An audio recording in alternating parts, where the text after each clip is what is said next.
I speak to you in the name of the one holy and living God. Please sit.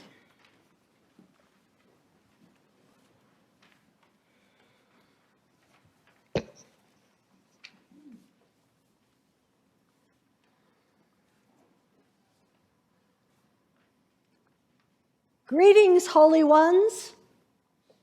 The Lord is with you. And also with you. We are good Episcopalians, aren't we? Did you really hear that? The Lord is with you. Did you really hear that? Would you imagine with me for a moment that you're at home or perhaps walking outside in a quiet starlit night, and from the depths of your heart, you hear, "Greetings, favored one. The Lord is with you." I don't know, maybe we'd look around and wonder if anybody else heard that. Perhaps be questioning, me, really? The Lord is with me? How can this be? And much like Mary, perhaps we'd pause and put our heads in our hearts and ponder the meaning of these words.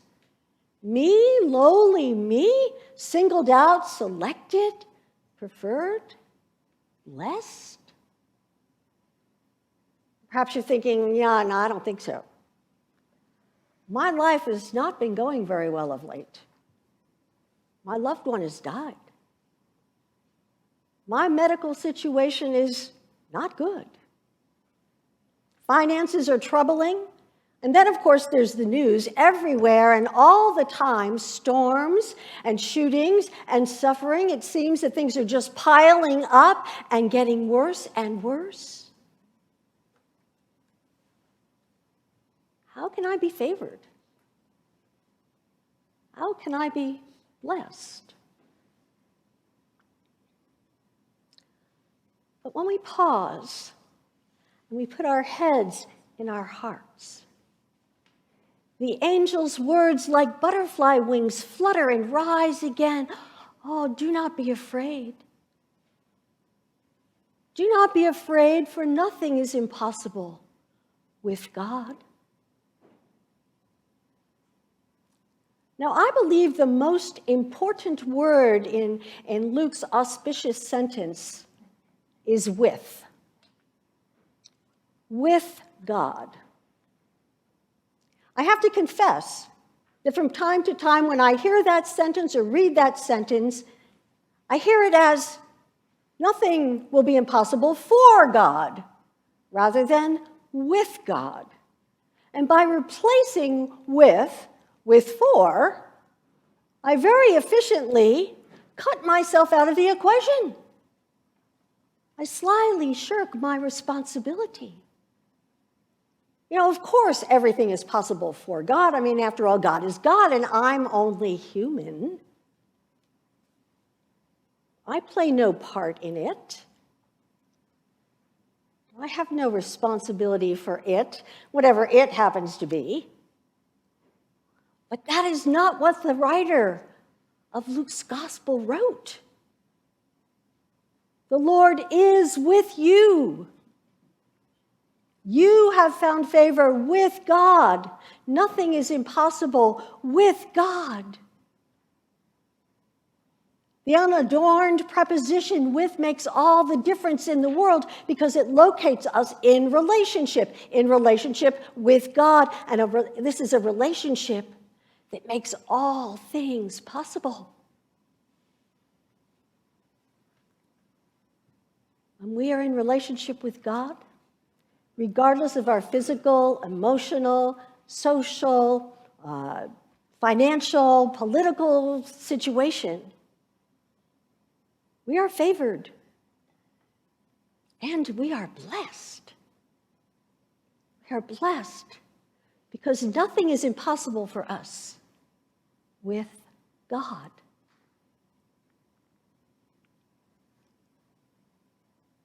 though we mourn for the death of a loved one. We are blessed because we are with God in the depths of our grief. Though our hearts hammer and imaginations run wild when we're gripped with the alarming medical condition, we have courage and we carry on because we are with God.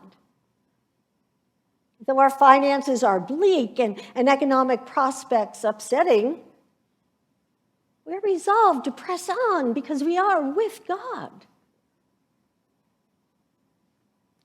Though the news is depressing, laced with foreboding, with fear-mongering, we stay the course and we endure grave uncertainty because we are with God, and with God, nothing is impossible for us.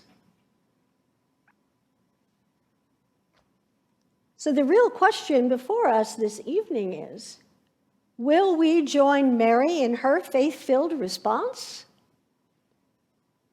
Will we, like Mary, choose to believe the words that rise from our hearts, the truth that informs us from the inside out, and consent unconditionally to being in relationship with God, regardless of how risky it seems or uncertain the outcome? I mean, think about Mary.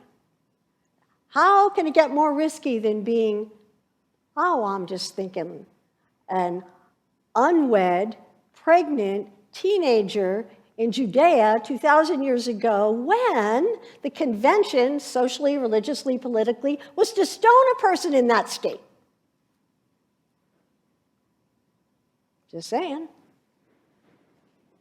Dare we join our voices to Mary's and sing, "Here I am, the servant of the Lord. Let it be with me according to your will, your word"?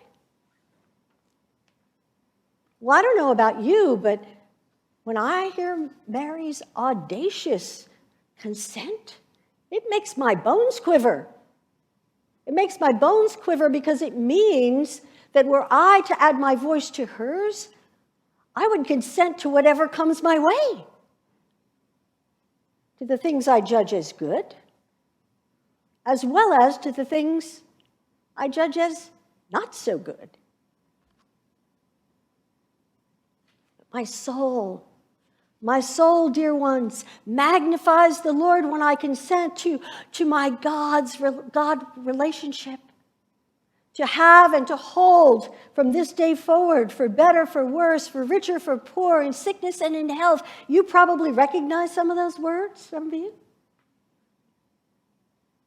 Traditional marriage vow words.